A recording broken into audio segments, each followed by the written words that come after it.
Сәлеметсіздер ме, құрметті оқушылар? Мен халықаралық қазақ-қытай тіл колледжі физика пәнінің жоғары санатты оқытушысы Накскужаева Жадыра Романовна боламын. Бүгінгі сіздермен өтетін тақырыбымыз ядролық реакциялар туралы түсінік. Ядролық реакциялар дегеніміз не?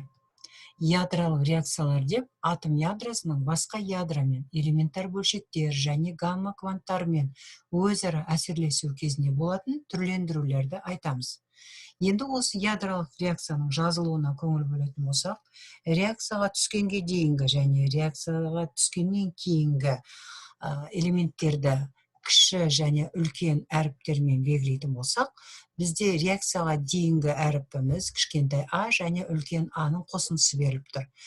Бұндағы а үлкен әріпі бастапқы ядроны беретін болса, кішкентай а атқылаушы бөлшекті білдіреді. Реакцияның оң жағына көңіл бөлетін болсақ, в әріпі туынды ядроны білдірсе, кіші в әріпі ядродан бөлінетін бөлшекті білдіреді. Енді осы ядролық реакцияны біз мынандай мысалдар арқылы түсіндіріп көрейік.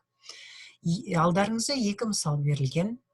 Алюминий атомы қосылған нейтрон және мырыш атомы қосылған нейтрон түрінде берілген ядролық реакциядағы мұны сұрақ белгісі тұрған, жетпей тұрған элементтерді біз толықтырып, осы ядролық реакцияны анықтауымыз керек.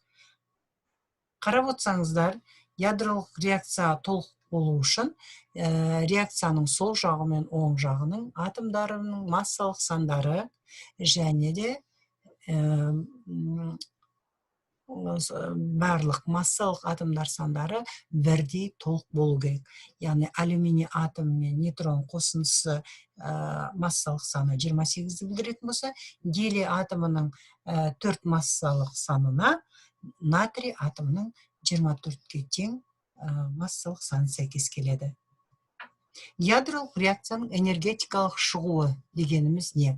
Бөлшектер мен ядролардың реакцияға түскенге дейінгі және реакциядан кейінгі тыныштық энергияларының айырымын ядролық реакцияның энергетикалық шығуы деп атайды. Егер бұл жерде біз мән беруіміз керек екі жағдайға.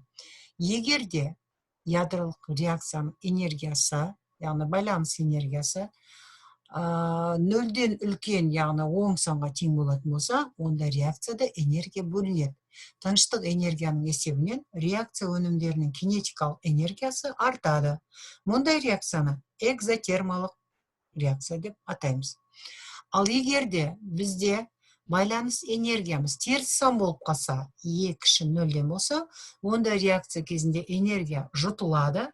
Кинетикалық энергияның кемуі есебінен жүйенің тыныштық энергиясы артады.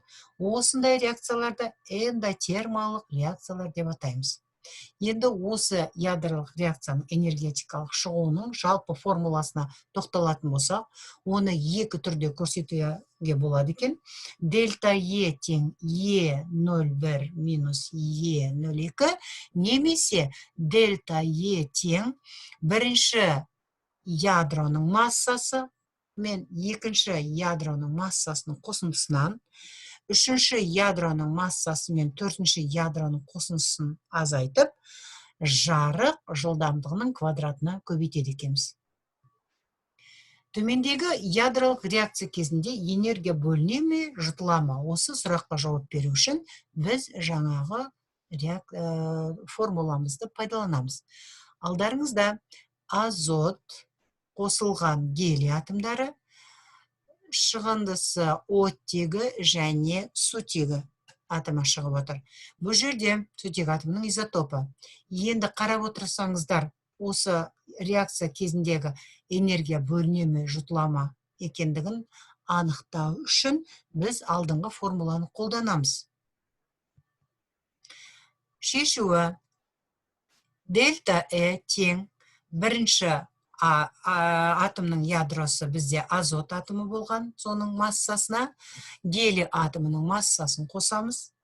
Екінші оттегі атомының массасына сутегі атомының массасын қосамыз да, осы екі қосындыны айырымын 931,5 мегаэлектрон вольтқа көбейтеміз.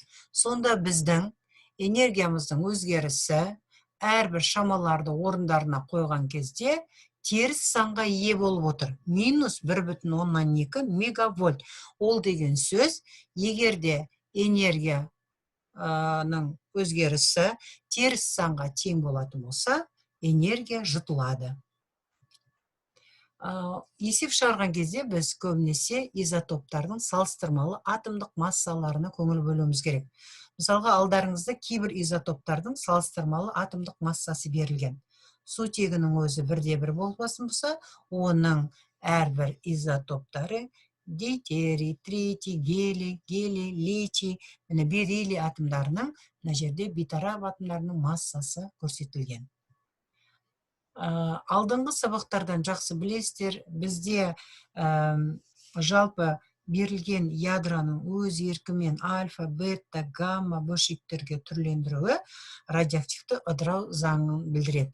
Яғни альфа ыдырау дегеніміздің өзі атом ядросы зарядтың саны 2-ге және массалық саны 4-ге кем туынды ядроға түрленетінін айтамыз. Жаңа бета ыдырау кезінде атом ядросының зарядтық саны 1 заряд бірлігіне артады, ал массалық саны өзгермейді. Алдарыңызда жаңа элемент Менделеев кестесіндегі периодтық жүйенің соңына қарай бір орынға қысатыны туралы формуласы көрсетілген. Гамма ыдырау дегеніміз, яғни 1900 жылы Виллард ядролық сәуле шығарудың құрамындағы 3-ші компоненттің бар екендігін тапты. Оны гамма сәуле шығару деп атаған. Гамма сәуле шығару магнит өрісінде ауытқымайды, демек оның заряды жоқ. Бүгінгі сабағымыз осымен аяқталды. Назарларыңызға рахмет.